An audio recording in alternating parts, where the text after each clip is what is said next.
didžiulis ir nepakartojamas A400 oro pajėgų, kurie sveikino mūsų šventės pradžioje.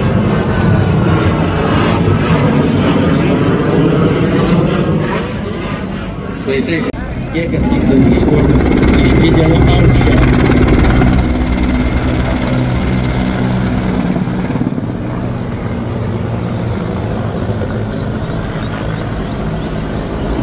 Tai vis tie patys Lenkijos specialių operacijų pajėgų sraigtasparniai Mi-17. Paplokime.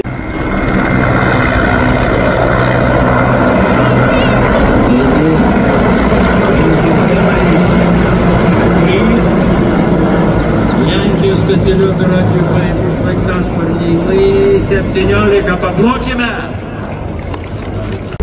O dabar įsižiūrėkime į šios nuostabius Mi-17. Dabar mes laukiame A400M Atlas, tai didžiausias Vokietijos oro pajėgų. O štai ir lengvasis Vokietijos specialiųjų operacijų pajėgų lengvasis sraigtasparnis H145.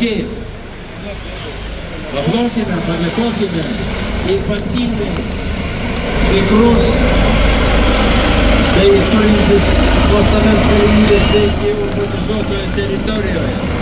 Sraigtasparnis gali nuleisti karius itin sunkiai pasiekiamose vietose, ypač greitai.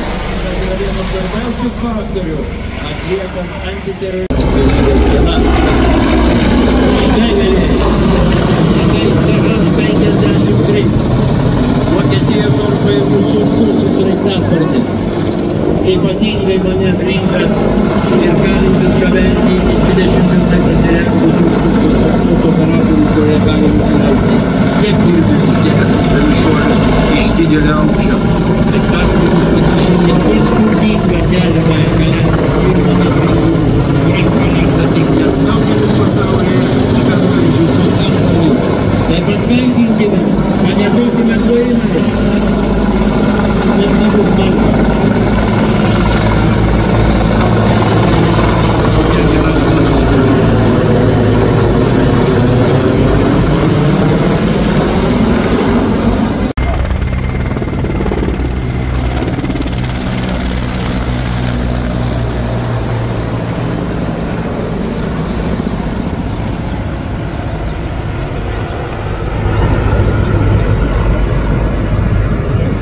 Jie sveikina ir sveikina, tai padėkokime Lenkijos specialių operacijų pajėgų sraigtasparniams Mi-17.